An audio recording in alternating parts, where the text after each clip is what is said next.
안녕하십니까. 경제성공학 13주차 강의 시작하겠습니다.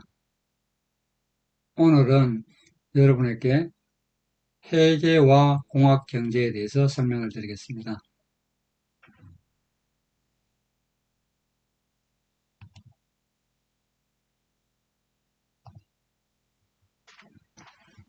첫째 시간에는 저희가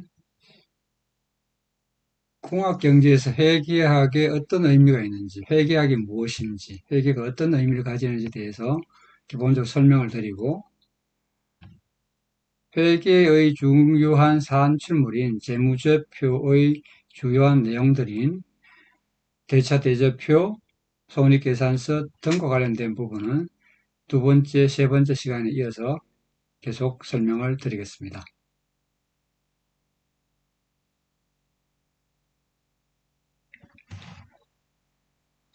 먼저 회계에 대해 설명을 드리기 전에 기업이 어떤 자금을 조달하고 운용하고 투자하는 활동과 관련된 활동들이 주로 재정적 활동이 되는데, 이런 재정적 활동을 보면 크게 자산을 어떻게 우리가 운용하고, 그리고 자산을 어떻게 운영할 건지에 따라서 결정된 투자를 어떻게 할 건지, 그리고 그 투자와 관련된 기술 R&D는 어떻게 할 건지, 그리고 생산과 관련된 부분, 그리고 영업관리와 관련된 부분들로 재정활동을 크게 보면 분류를 할 수가 있습니다. 이러한 투자 활동과 관련된, 재정적 활동과 관련된 부분은 이렇게 한 5개로 나눠지면 각각을 우리가 살펴보면, 투자와 관련된 부분들은 기업의 경우에는 주로 재무 담당자들이 결정할 텐데, 재무 책임자들이 주로 하는데, 미래 수익 창출을 위해서 자본을 배분하는 활동입니다. 설비 투자를 어떻게 하고, 연구개발 투자에 돈을 얼마만큼 할애할 건지, 이와 관련된 일들을 주로 하는 게 투자 활동이 될 테고, 그리고 R&D와 관련된 개발 활동, 그리고 만약에 공장의 어떤 생산과 관련된 설비를 운영하게 되면 이 생산 활동과 관련돼서 어떤 제품을 언제 얼마만큼 생산할 건지와 관련된 활동들이 주로 생산 활동과 관련된 부분이 되겠습니다. 영업과 관련된 부분은 우리가 제품 판매 및 시장 확대를 위한 활동이 될 텐데, 어느 제품을 어느 시점에 출시를 하고 그거와 관련된 영업 활동을 어떻게 할 건지와 관련된 부분들이 주요 활동 내용이 되겠습니다. 자산 운용 활동과 관련된 부분들은 보유한 자산을 효율적으로 관리 활동한 활동이 될 텐데, 현금을 만약에 보유하고 있으면 현금을 어느 곳에 얼마만큼 투자를 할 건지, 그리고 설비와 관련된 부분이 있다 한다면 설비 유지 보수와 관련된 부분, 그리고 전체적인 금융자산과 운용과 관련된 자금은 어떻게 조달하고 어떻게 투자할 건지, 과 관련된 자금과 관련된 자금의 효율적인 관리 활동과 관련된 부분이 자산 운용 활동이 되겠습니다. 그러면 회계라는 것은 뭐냐? 회계의 정의를 살펴보면, 회계의 정의는 다양한 곳에서 다양하게 정의를 하고 있지만, 저희가 많이 접하는 나무위키 정의를 보면, 기업의 경제적 사건을 원칙, 즉 국제회계 원칙에 따라서 측정 기록의 재무 정보를 만들고 이를 통해 이해관계자의 경제적 판단을 돕는 활동이다. 키워드가 몇 개가 있습니다. 기업의 경제적 사건을 원칙에 따라서 측정 기록의 재무 정보를 만들고 이를 이해관계자의 경제적 판단을 돕는 활동이다라고 되어 있습니다. 그러면 이것을 이런 원칙에 따라서 하려고 하면 원칙이 있습니다. 회계는 객관성, 일관성, 투명성이 담보가 됩니다. 이 객관성, 일관성, 투명성의 의미는 객관성은 이해 당사자들이 굉장히 많이 있을 수 있는데 특정 이해 당사자한테 유리하지 않고 전체적으로 객관적인 측면에서 회계가 되어야 된다는 거고, 일관성이라는 것은 회계의 처리 기준이 일관되어야 된다는 거죠. 기말로 만약에 우리가 처리를 하면 계속 기말로 처리를 해야 된다. 그리고 투명성은 모든 정보가 투명하게 공개가 되고 관리가 돼야 된다. 즉, 회계라는 것을 좀 키워드 입장에 보면 기업의 재정적 활동에 관한 기록이고, 목적은 기업의 이해관계자들에게 재정적 상황을 보고하는데, 내용은 과거 상황에 대한 기록입니다. 즉, 경제적 사건들에 대한, 일어난 것들에 대한 원칙을 가지고 과거의 상황을 기록하는데, 그 내용은, 목적은 기업의 이해관계자들에게 재정적 상황을 보고하는 내용이다. 대상은 기업의 재정적 활동에 관한 기록이다. 이렇게 이해하시면 되겠습니다. 그러면 이 회계의 기본적인 정녕 핵심 기능과 관련된 부분 설명을 드렸었고, 목적 설명을 드렸습니다. 즉, 핵심 기능은 기업의 재정적 활동에 대한 체계적 정보하고, 목적은 이해관계자들의 의사결정을 지원하기 위한 것. 그럼 이 회계의 결과물은 로 들어가는 재정적 활동에 대한 부분의 중요한 구성 요소들을 보면 자산이나 부채, 자본, 수익, 비용 등이 주요 내용이 되겠습니다. 그럼 이러한 다양한 이해 당사자들에게 구성 요소에 대한 부분을 재정적 내용에 대해 설명하다 보니까 회계에는 다양한 종류들이 있습니다. 재무회계, 관리회계, 세무회계. 재무회계는 이해 당사자 전체에 대해서 제공하는 거고, 관리회계는 기업 내부의 관리자한테 제공되는 회계. 세무는 세무 처리를 위한 부분. 즉, 목적에 따라 정보 활용이 좀 차별화되어서 다양한 회계가 있을 수 있습니다.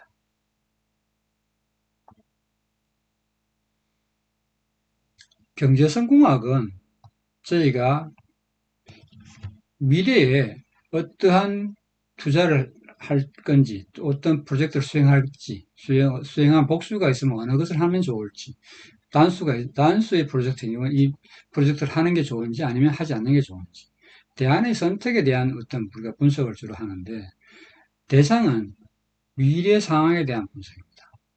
회계는 과거에 일어났던 일에 대해서 우리가 재정적 활동과 경영 성과에 대해서 우리가 보고를 하는 건데, 그러면 이런 경제성공학과 회계는 어떤 관계가 있는지 살펴보면, 현재 시점 저희가 기준으로 현재 시점 기준으로 보면 과거가 있고 미래가 있습니다. 과거의 경영 성과, 즉 재정적 내용이나 또는 경영 성과에 대한 기록은 회계 보고서로 나옵니다. 그럼 이걸 통해서 우리가 미래에 우리가 투자하려고 하는 대안 1, 대안 2, 만약에 대안 3이 있다 한다면 이 과거의 기록으로부터 대안 1, 2, 3에 들어갈 수 있는 여러 가지 기초 데이터를 우리가 유출을 할 수 있습니다.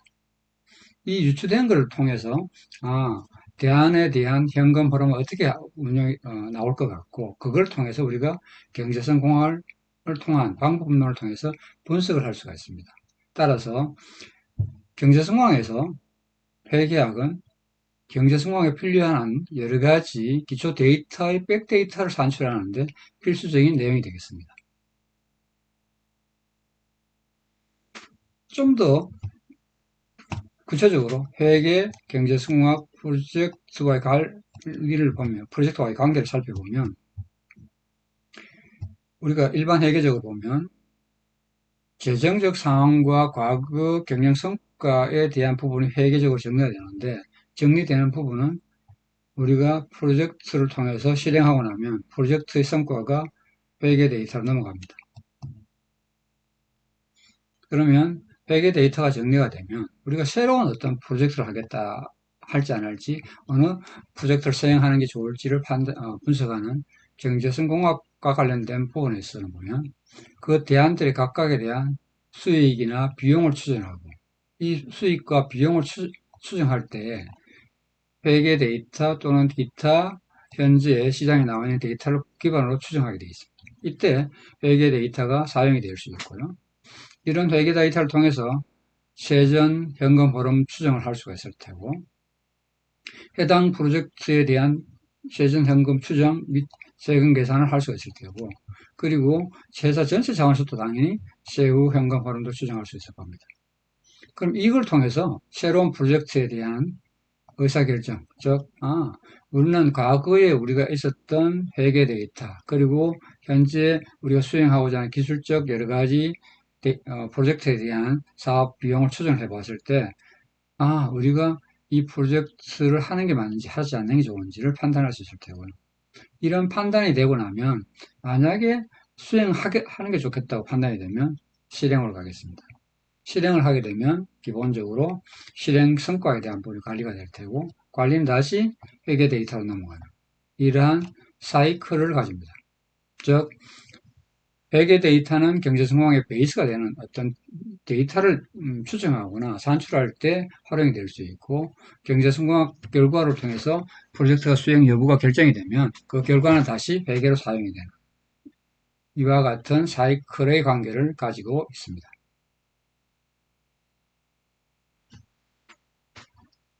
그러면 일반 그 회계에서 앞에 설명드린 다양한 회계의 분류에서 보면 다양한 회계가 있습니다. 재무회계, 관리회계, 세무회계, 기타, 원가회계 등등이 있을 수 있는데, 그러면 하나하나를 먼저 살펴보겠습니다. 그러면 재무회계란 걸 뭐냐? 경영자, 주주, 정부 등 관계자에게 재정적 상황을 보고하는 겁니다. 그 경영 주체의 이해 당사자들에게, 이해 관계자들에게 재정적 상황을 보고하는데, 보고는 어떻게 작성이 돼야 되냐면 회계 기준에 따른 회계 보고서를 작성해야 돼요. 회계 기준에 따라 작성하는 방법은 국제 회계 기준의 경우는 IFRS라는 기준이 있어서 이 기준에 따라서 작성이 되면 되고요.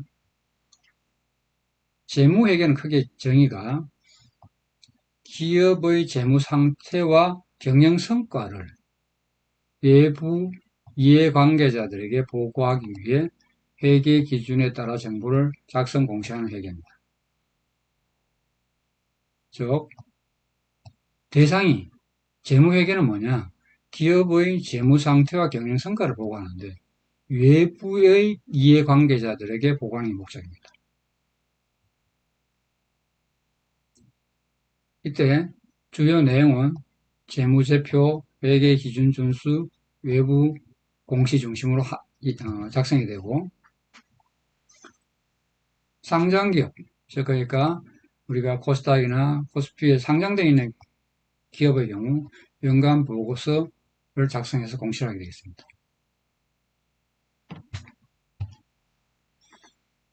들어가는 내용, 즉 재무회계에 들어가는 내용은 재무상태, 경영성과, 현금 흐름, 자본 변동, 그리고 기타 주석을 통해서 특이사항을 보고하게 되어 있습니다.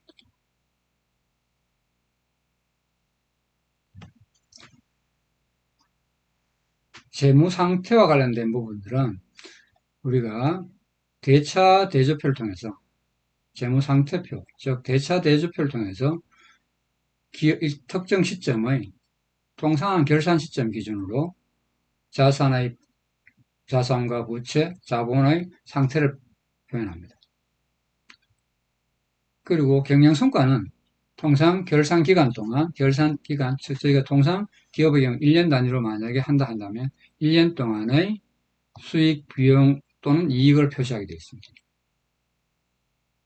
그리고 현금 흐름의 경우에 현금 유입 유출에 대한 정보, 자본의 경우는 자본의 변동 내역, 그리고 주석이 있으면 재무상태표의 상세 내용, 보충 설명 정도가 있으면 거기에 대한 내용을 표기하게 되어 있습니다.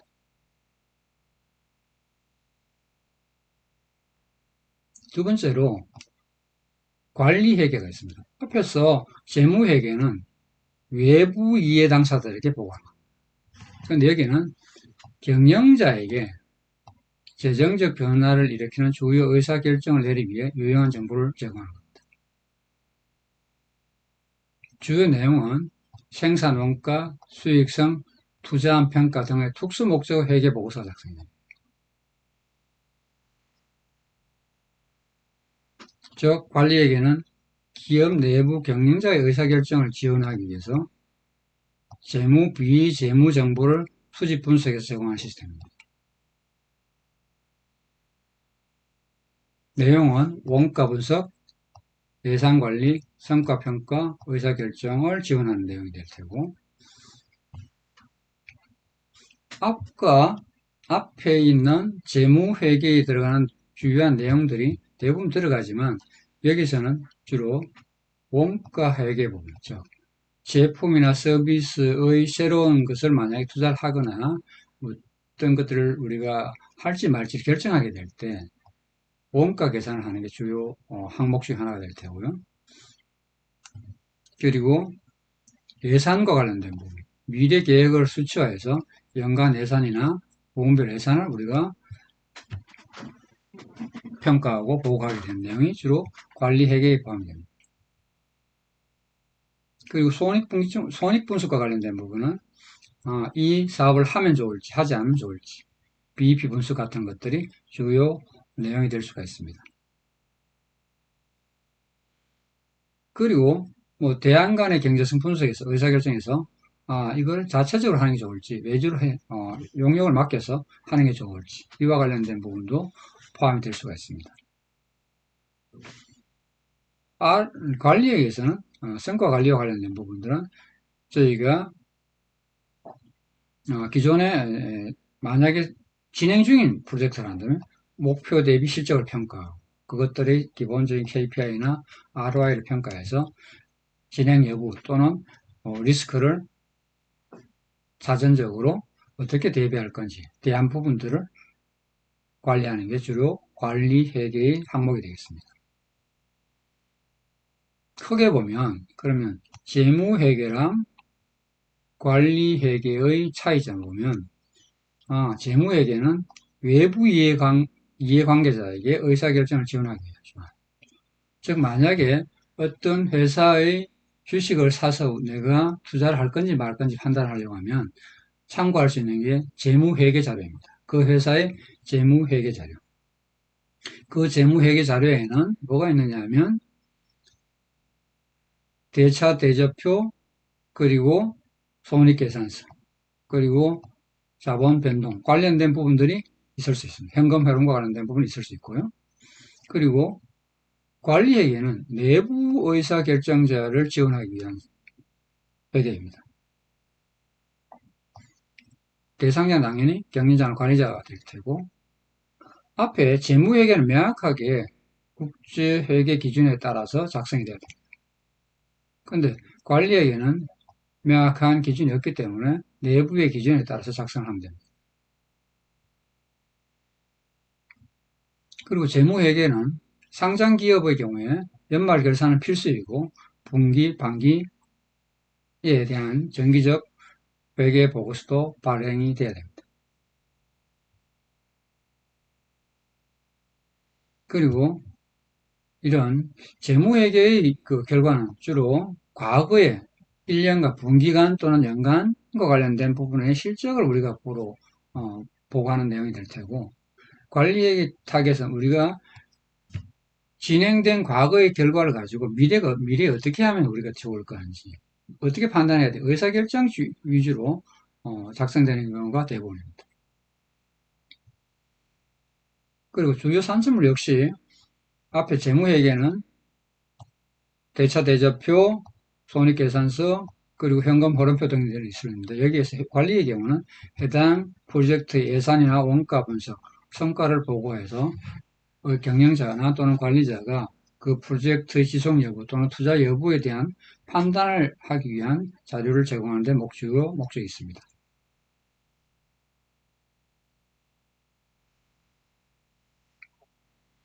회계의 기타 다른 회계 주요 업무를 보면 원가 회계가 있고 세무 회계가 있고 회계 감사가 있습니다.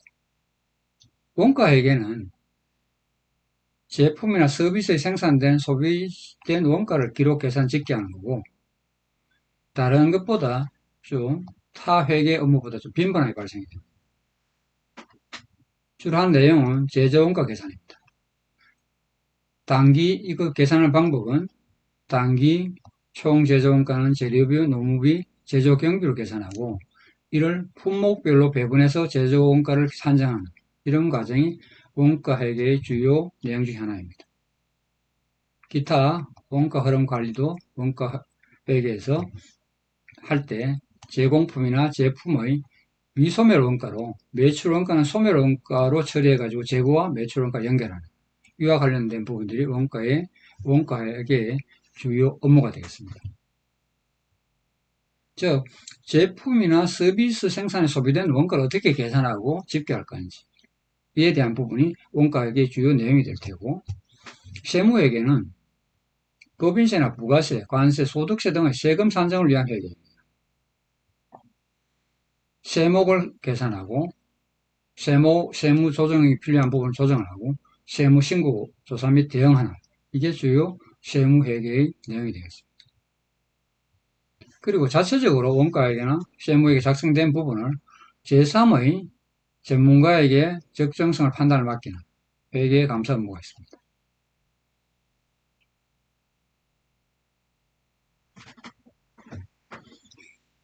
마지막으로 일반 회계의 과정을 보면 거래가 발생이 되고 재무 기록을 기록을 하고 재무 정보를 분류하고 요약을 합니다. 그럼 이걸 근간으로 회계 보고서를 작성하고 이게 이제 전달이 되면 회계 정보 이용자들은 이걸 근간으로 판단하게 되어 있습니다.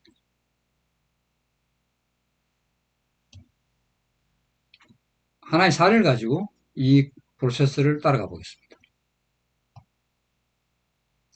사무용 컴퓨터를 만약에 구입한다 회사에서 거래 발생은 회사용 업무용 노트북 5대를 총 1,000만원에 외상으로 구입하고 세금 계산서를 수취를 했습니다. 이때 이 부분이 거래가 발생됩니다. 이때 핵심적인 역할은 뭐냐면 노트북 5대를 외부와 거래하고 객관적 정비능을 확보합니다. 즉 우리가 물건과 세금 계산서를 확보하게 되겠습니다. 재무 정보를 기록하게 되겠습니다. 두 번째 단계에서는 회계 프로그램 차변과 대변과 관련된 부분은 다음 시간에 두 번째, 세 번째 시간에 대조표나 손해계산서를 할 때 구체적으로 다시 한번 설명을 드리겠습니다. 즉 여기서는 회계 프로그램에 이 기록을 정확하게 기록한다라는 부분을 이해하시면 되겠습니다. 즉 1,000만원을 우리가 비품으로 구입하고 또 미지급된 1,000만원을 또 입력을 합니다. 즉 물건은 1,000만원 우리가 받았고 그리고 거기에 대한 기록을 남기고 그리고 돈을 지불하지 않은 1,000만원에 대한 부분도 기록을 합니다. 그리고 마지막에 이 기록을 재무정보 분류를 합니다. 비품 계정에는 노트북은 비품으로 배정을 하고 미지급금 계정에는 갚아야 할 빚이 합산되는 전체 잔액이 계산됩니다. 즉 미지급은 부채로 우리가 계산이 되겠습니다. 이렇게 부채가 정해야면 마지막에 보고서를 작성할 텐데 기말 결산을 통해서 비품과 부채가 반영된 재무상태표, 즉 재무제표를 작성하게 되어 있습니다. 그럼 현재 이 재무제표에는 우리가 자산이 1,000만원, 뭐로? 컴퓨터로 있고 그리고 부채로 우리가 미지급금 1,000만원 있는 게 작성이 되어 있는 상태가 재무제표가 되겠습니다. 그럼 이걸 그러니까 이해당사 모두에게 공개할 수 있도록 표준화된 문서로 생성을 합니다. 이게 이제 전자공시 시스템을 통해서 상장법인의 경우는 공지가 되면 일반 회계정보 이용자들은 이 회사의 자산 규모와 부채 비율을 보고 주식을 투자할 건지 말 건지 결정하는 이와 같은 프로세스가 일반적인 회계 과정 프로세스입니다.